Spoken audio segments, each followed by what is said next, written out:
Hi guys. Today I want to be a bit real with y'all. I'm going to be talking about something that a lot of women suffer with. I know I'm not the only one. This is why I'm doing this. I am talking about these things because I am not the only one. And I want people out there to know that they are not the only one. And that there's things that you can do. There's information that is power. There is information that empowers you to make decisions. There is information that empowers you to get strategies to survive with this condition. And I think one of the hardest things for me was to really accept the fact that this is a chronic. It's not acute, so this is not something that's just come up that I can deal with that'll go away. This is a chronic condition that may plague me for the rest of my life. But what am I going to do about it, okay? Now that I know about my endometriosis, what am I going to do about it, right? So what I want to talk about today specifically is dealing with chronic pain. So I was actually doing some research. It's really interesting. Doing some research on IVF success rates and endometriosis. So they were comparing mild to severe endometriosis, and what they found is that women with severe endometriosis dropped out after only a few cycles. I think it was like an average of 3 or something.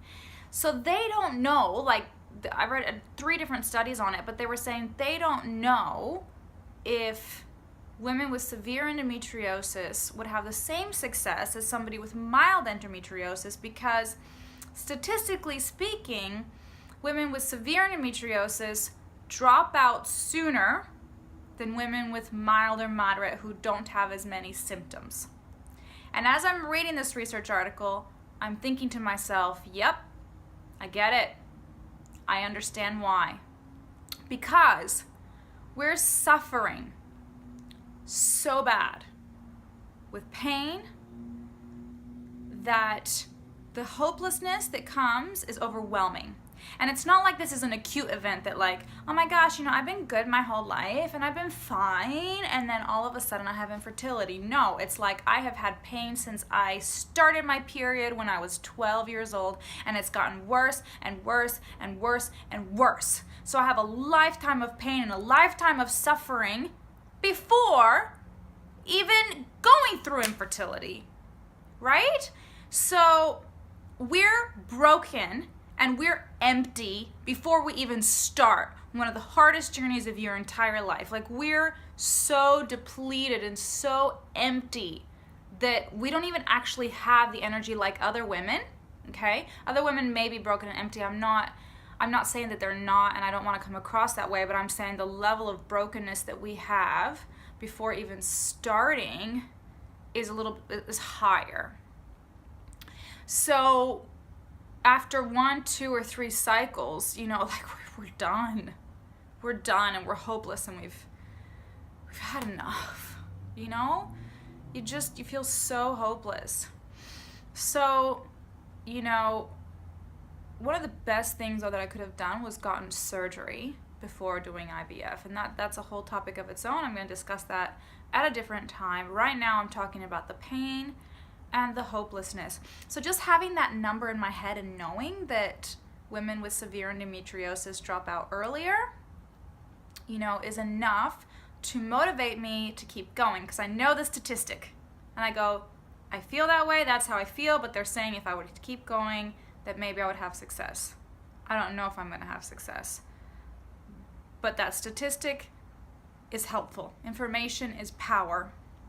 But emotionally, it's hard, because my last period that I just had last week, the pain was so severe that right before I started, the pain was so severe that I had these thoughts of sort of suicidal ideations, right? Like, I don't want to do this anymore, and I want to, like, I can't do this anymore. I can't go through this again. Like, I just can't suffer like this anymore.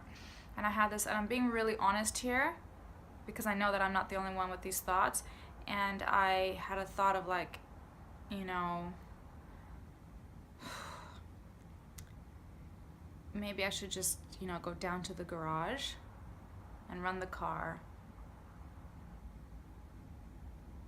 and just sit there. And, you know, it's hard to talk about because as a nurse, I know that feeling suicidal and actually having a plan is like next level.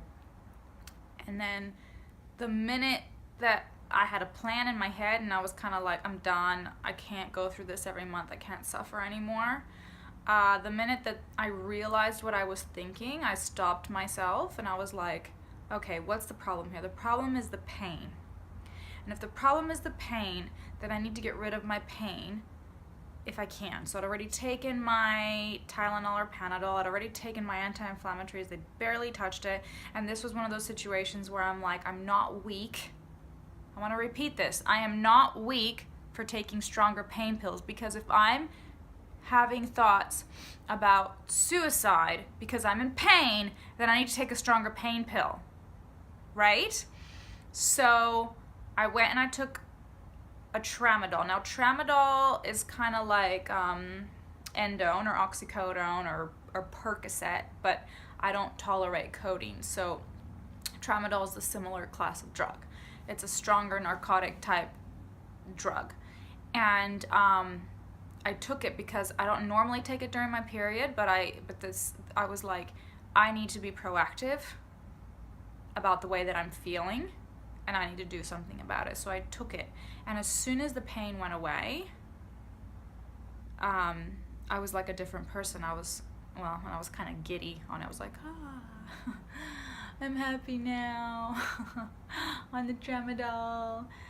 And I took it and I went to bed, and I chose to not feel guilty. I was like, I'm not gonna feel guilty about the fact that I have to take such a strong pain medication for my period. Because you know what? I'm tired of feeling guilty. And I'm tired of suffering. And I'm gonna do something about it. And it's taken me years to get here. And I've had to see the psychologist. I've been seeing the psychologist for a year and a half, and I've had to go through lots and lots and lots of therapy to accept the fact that it's time to take care of myself, because I'm never gonna survive this journey. I'm never gonna get through IVF, and I will drop out if I don't take care of myself.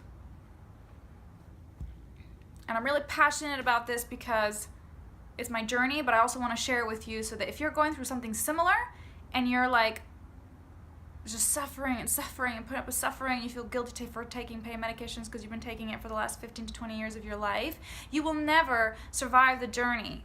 You're gonna drop out. You're gonna drop out of IVF because it's too painful. Like, we were in physical and emotional pain, but the physical pain wears you down. So if you need to take stronger pain pills, just take it and choose to not feel guilty about it, because you're taking care of yourself, and that's the only way you're going to survive this journey. Well, one of the only ways.